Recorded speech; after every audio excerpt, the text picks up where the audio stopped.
in the world. We are only more than Indonesia. There was a report recently by BCG which ranked all the countries. India comes as number 2.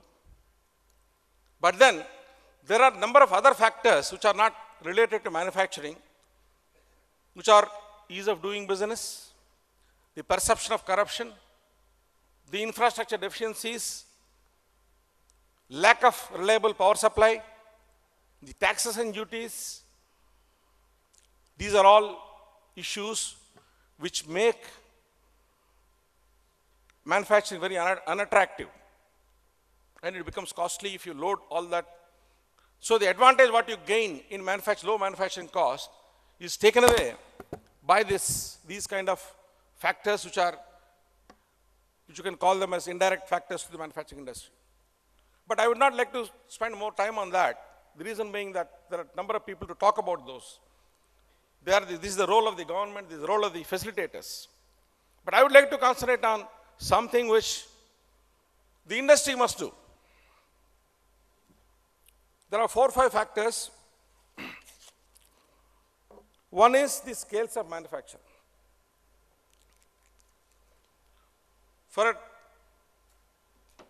number of years, we have remained at scales of manufacture which are not equal to global scales. Market could be one reason for that. But there was opportunity in the last 5-6 years before 2009 when we grew at 7 to 8%. Industry needs to expand to the global levels of scales of manufacture.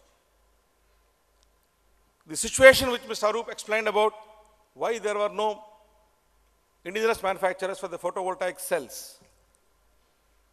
The photovoltaic system market is a sunrise industry in the country, but you will be surprised, most of it is getting imported from China. The reason is, if you look at the industries in India, there are 20 industries not having more than 100 megawatts as the manufacturing capacity to make the cells. And it is uneconomical to make. So therefore, they have fallen on the way to the competition from China. So there is a need to increase the scales of manufacture. Even at BHEL, we were 6,000 megawatts manufacturing capacity, which was never used more than 40% for the last 20 years, till 2003. Then when we saw with the new Electricity Act coming in, some hope for the generation sector, we started investing, and today we are at 20,000 megawatts. And Chinese had 20,000, 30,000 megawatts, 3 companies in their country. So the scale of manufacture has made a difference. They were able to manufacture the product very economically. There are a number of other factors also, like standardization. This is also dictated. So the industry must look at how to increase the scale of manufacture to reach the global levels of scale. Second thing is, I talked about the materials. We don't make any special materials, alloy steels, CRGO steel, the basic high thick plates required for boilers. All this you need to import. And once you depend completely on imports, there are opportunity costs, there are lead times, there are exchange rate variations, all the risks, therefore, you are exposed to.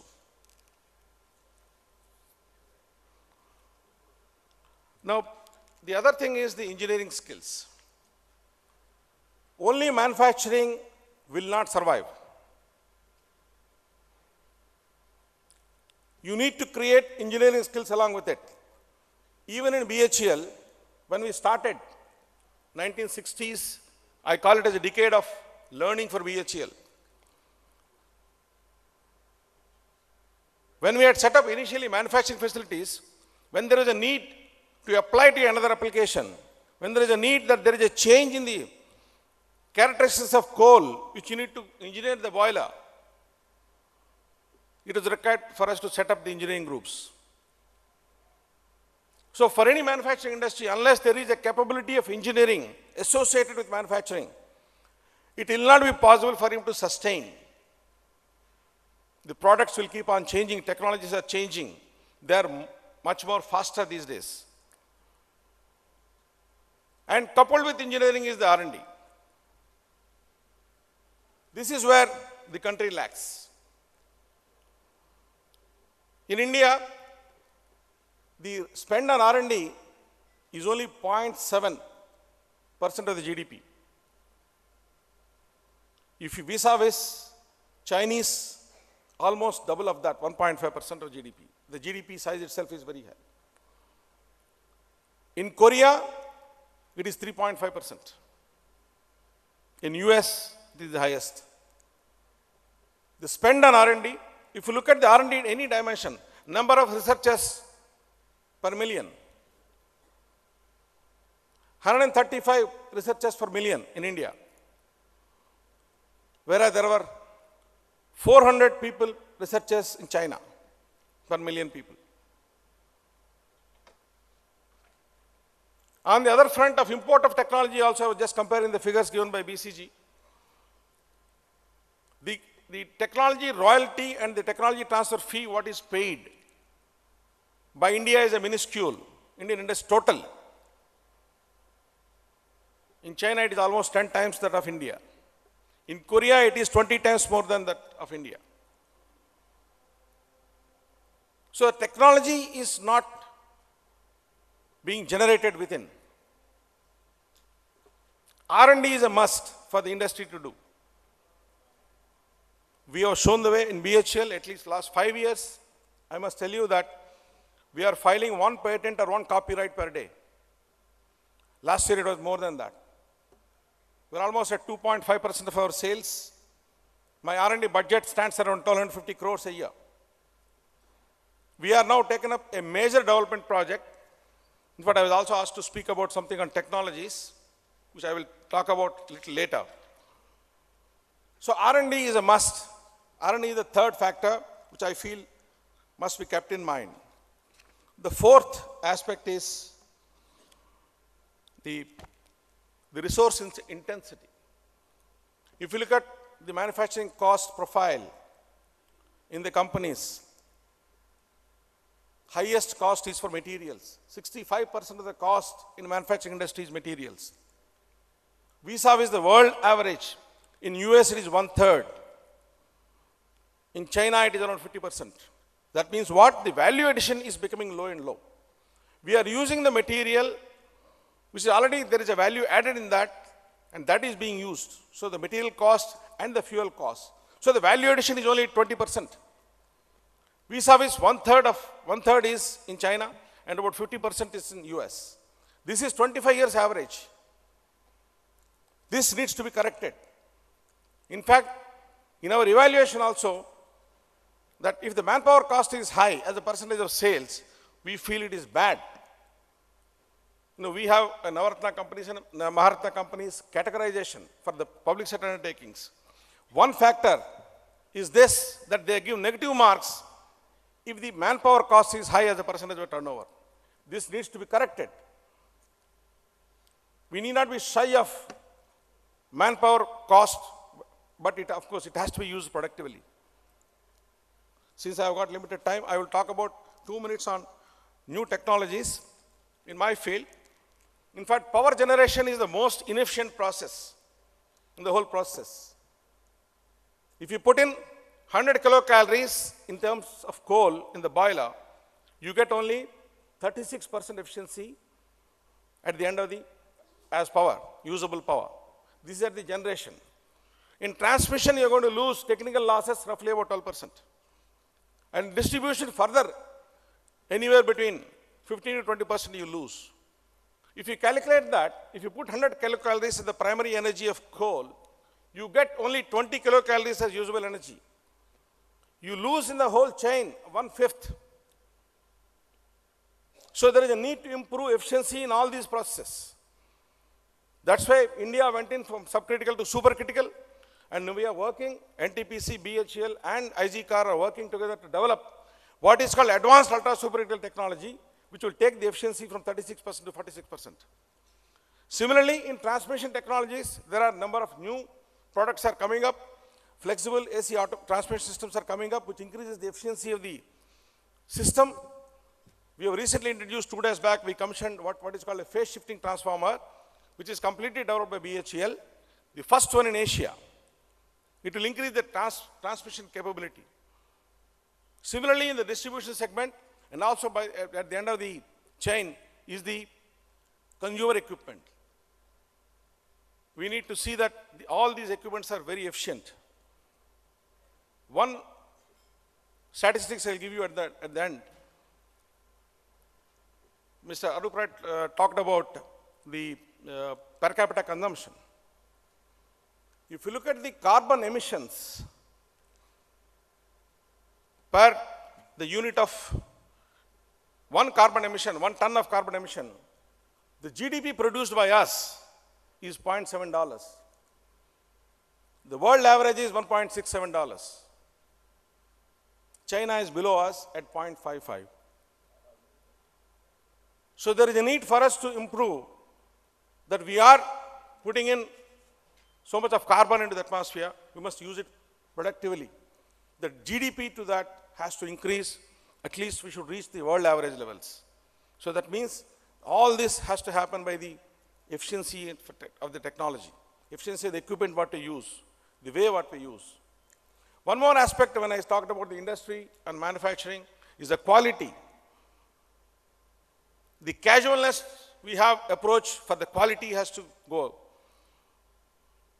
We need to reach the world quality levels. Otherwise, again, manufacturing will not have future. Well, because of the limitation of time, I stop here, but I would like to take questions any later. Thank you.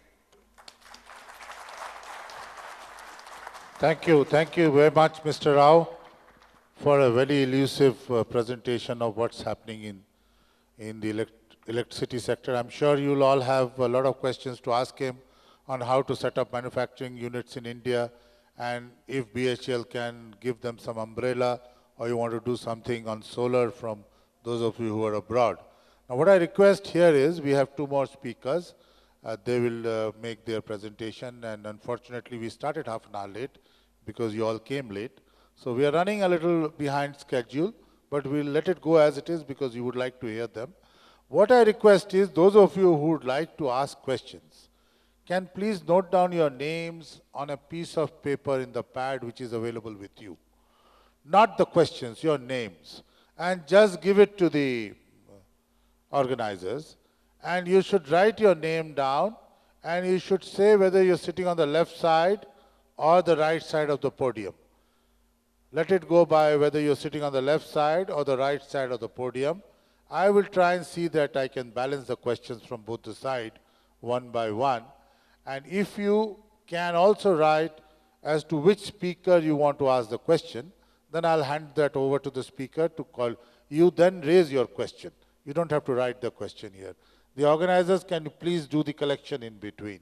So let me now invite Mr. Ratin Basu, who heads the Alstom setup in India, who are also in Make in India concept, to make his brief presentation.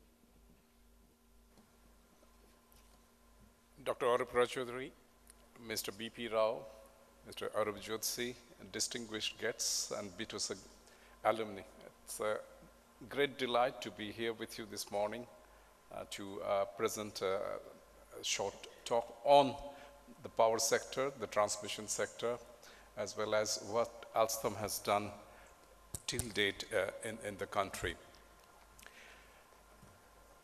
So thank you again for this Make in India session that Arupji has put in motion in the beginning. Alstom came to India in 1911. That was 103 years ago. And the origin was in the city of Kolkata. So that was a long journey. We are still surviving, and I'm proud to say that we're growing with the speed of the Indian economy. The first manufacturing facility that Alstom set up in the country was that of a transformer factory built in 1957. The first electronic relay manufacturing plant was built again in 1958, first time in the country. The first ultra high voltage, extra high voltage, sorry, that is 765 kV transformer that was built in India in a factory at Baroda, inaugurated by Mr. Narendra Modi, who was at that time the chief minister, was done in 2009. The first gas insulated switchgear, which is really a technology equivalent to BMW or Mercedes in the automobile world, in the transmission world, gas insulated switchgear was a technology which was closely held in the Western world, who were afraid to give it to the Asians or the emerging economies. We in Alstom took that step and was the first one in the country to build this technology locally. In the automation domain, India, of course, has the DNA, thanks to our mathematical brain, thanks to our English-speaking abilities. India, of course, did an early start in the software industry that we all know about. But applying that to the power sector was something which was unique for Alstom. And here, thanks to Power Grid, in 1998, that India launched a massive program of automating the grid, the electrical grid of the country. Till 1991, India's grid had 5 electrical regions: northeast, east, west, north, and south of India. One by one, the 5 regions got electrically connected. That means they were running on the same electrical frequency. It took 20 years to bridge that gap, which also meant that you were able to transfer the surplus power from one region to a deficit region, which you were not able to do efficiently because your electrical frequency was different. So therefore, you just literally could not connect the 2 wires. And Alstom played a huge role. Audible properly to all of you? Okay. If not, the organizers can just adjust the mic, huh? Am I audible to all the places? Okay. So that is how we got connected with the grid. And during this process, we automated the regions with a regional electrical load dispatch center, which in essence was sophisticated computer-based control system by which you can zoom in and zoom out of each of the substations and the generating stations to watch what is the electrical load about and what is the congestion in the grid in different regions of the country. 31st December 2013, that was last year, last day of the last year, was a historic day, and not only for India, but also for the world, that southern region of India, which was the last region of India to get connected with the rest of India, which got connected between 1991 and 2006. So southern India took 7 years to get connected because the infrastructure was not appropriately ready. And thanks to that, and where Alstom played a lead role in providing technology all made in India to be able to transfer power. And because of that, today India is the largest synchronized, in the electrical terminology, synchronized electrical grid with 250 gigawatt of power. China doesn't have it, US doesn't have it. By the way, US even doesn't have a single grid, and so is the situation of China. So there are aspects where India is far ahead. If we move to